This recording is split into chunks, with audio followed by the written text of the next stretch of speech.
Rightio, we're coming towards the pointy end of these player report cards. Got around about half a dozen to go. Looking forward to sinking my teeth into the last few. Josh Honey, really interesting one. Josh Honey, it's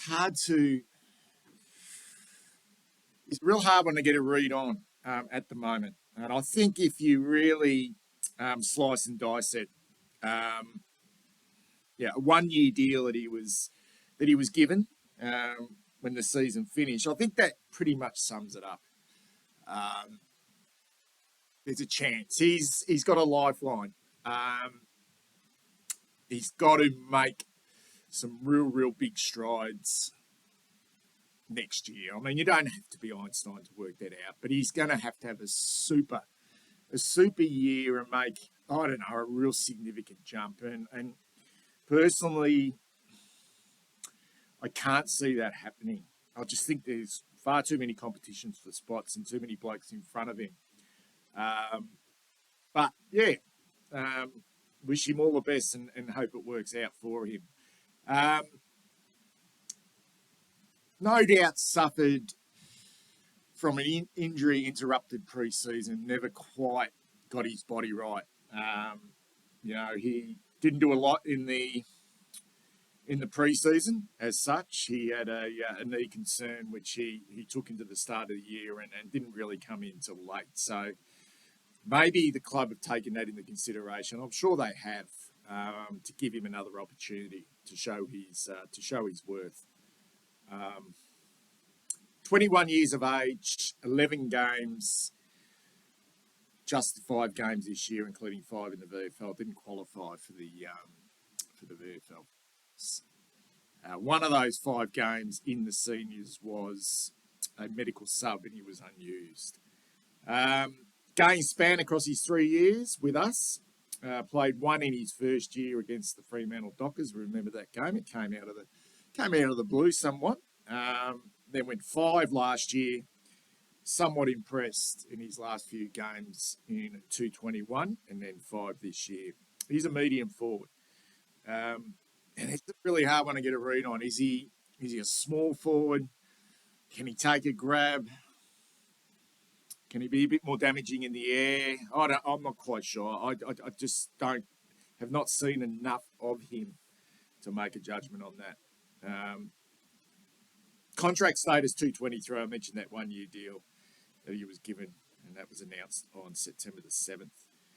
Number 3 in the 220 rookie draft and elevated to the senior list in 2022. Season snapshot after playing the last 4 games of 2021.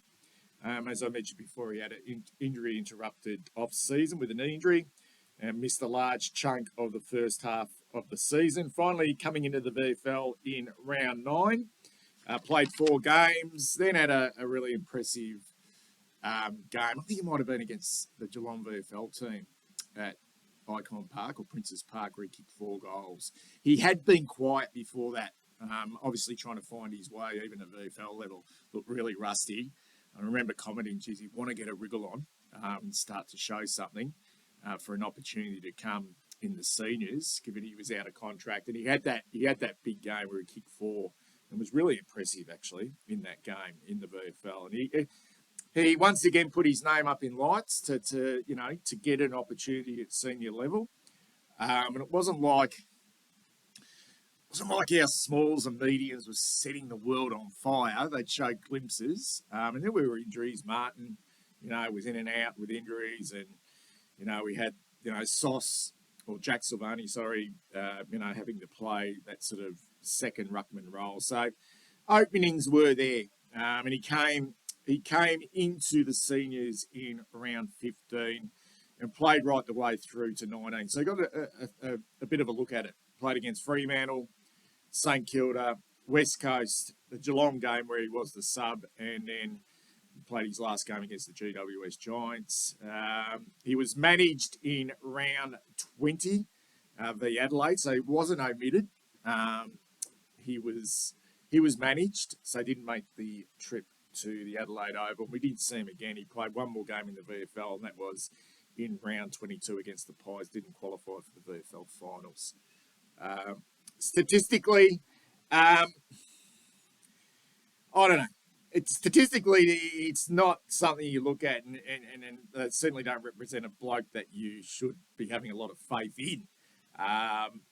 You know, and really difficult to try and find some positives from a statistical point of view. Average in marks inside 50s, ground ball gets average, goal assists average, pressure acts average, below average in disposals, tackles inside 50, below average. In fact, in his 4 games he did play, not including the medical sub game where he didn't play, he only laid 5 tackles in those 4 games. Yeah, not a lot. Goals, only the 1 goal in those 4 games. Effective disposals, below average 5.2. Score involvements, below average 0.8. So not a lot there that you can look at and think, wow, something jumps out at you. What is it? He's not kicking goals. He's not making an impact on the scoreboard. And understand, it's a limited opportunities. You've got some big keys who demand the football in your front half. Harry and Charlie. It's a little bit starvation corner at some, the position he was playing. But yeah, I mean, he from those stats, it doesn't look like he's applying a lot of defensive pressure either. Interesting one. Best and worst performances. There's no doubt he's most, I suppose, productive game. I won't say, he set the world on fire, but his most productive performance came in his last game in round 19, before he was managed, and it came on the back of being the medical sub against Geelong, and it came on the back of his worst performance, when he only got 4 handballs against the West Coast Eagles. In a big win for the football club, an opportunity for him, to hit the scoreboard and to, sort of cash in a game against a mob that was clearly struggling. He only had the 4 handballs. And, he came out against the GWS in that game and had 14 disposals, which was a career high from his 11 senior games. Gave off a nice little goal assist to Will Setterfield when we kicked our first goal against the Giants in that game. And then kicked his only goal for the season was an opportunist goal off the ground when Iden spilled an absolute sitter in the goal square, and Josh Arney sort of pounced on it and kicked the goal off the ground. So, yeah, I mean, nothing to get overly excited about in that regard. But he's only played the 5 games this year. Strengths. He's got pretty good vision by hand. He's able to find, I mentioned that sort of goal assist to Will Setterfield. He had a couple of, reasonable goal assists in the first few games he played. He's able to sort of lower the eyes. He doesn't generally blaze away. So he's got reasonable vision. And he's pretty clean too, below his knees. He hits the ball at speed. And is able to take the ball really cleanly, and he's quite athletic. He's got some power. He's got some speed when the ball's in his vicinity. Doesn't necessarily glide across the turf, but he's definitely got some power and some agility. So they appear to be his main strengths. But I do question it a lot.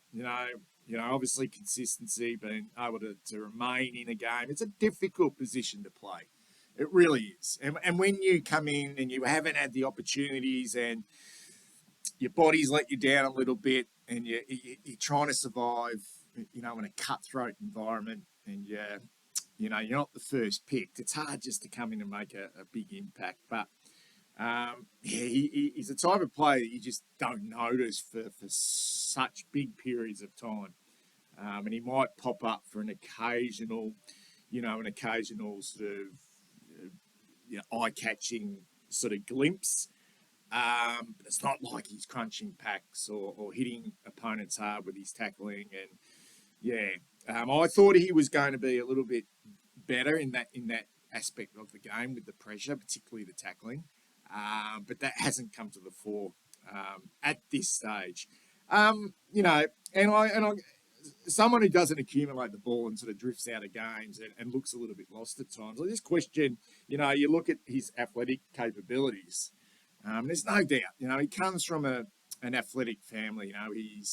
His uncle Gary Honey was a silver medalist at I think it was the 1984 LA Olympics in the long jump behind Carl Lewis. He's a terrific athlete. His old man was I think a gold medalist in the pole vault at Commonwealth Games. I think his mum's a high grade netballer as well. So there's no doubt he comes from an athletic background, and he's got those traits. But is he as such, and I know he is, and I know he's got some talent, but is he going to have that capacity to be able to work his way through games, or is he always just going to rely on those athletic traits? Time will tell. And I think the club obviously they see something in him to give him another contract. I'm going to go one word, and this hasn't been disrespectful. I just think he's a tad lucky. I think when you look at someone like Liam Stocker, who's delisted, it sort of hits home. It hits home a little bit when you see someone like Liam Stocker. It's shown a lot more across his time at Carlton. That he wasn't able to win another contract himself and was shown the door, whereas someone like Josh Honey, he's had some injuries, but let's face it, 11 games across 3 seasons, it's hardly set the world on fire, and he gets another year. I see that as a bit of luck, but good luck to him. I just can't see where he fits in next year. I mean, there's definitely an opportunity there for him. Obviously, he's on the list, but he's going to have to explode. Over the preseason, he'd have to hit the ground running early in the season and force his way into that team and remain there. And I just don't know how that happens on what we've seen or what I've seen. And I haven't even seen it in bucket loads at VFL level. I know he had that 4-goal performance, but even in the VFL, he's somewhat inconsistent, and that I suppose translates the way he plays his football. And I think if you go back and read his sort of draft notes from his time at the Western Jets, that was the big knock, that he lacked consistency. He was an athlete but lacked consistency. Could make a bit of an impact on games and was eye-catching at times, but really was unable to sustain it for 4 quarters. So it's going to be a big year for Josh Honey, and certainly I think there'll be a lot of concerns if he's in the medical room.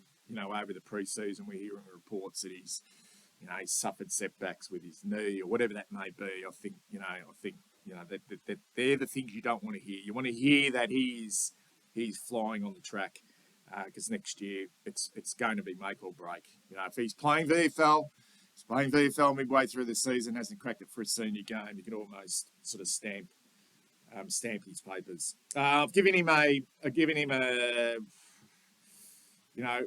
injuries. Qatar at the start of his season, came in, played 5 games, didn't do a lot, but I've given him a 2.5 out of 10. Tell me what you think. Is there a future for Josh Honey at the Carlton Football Club? Speak soon.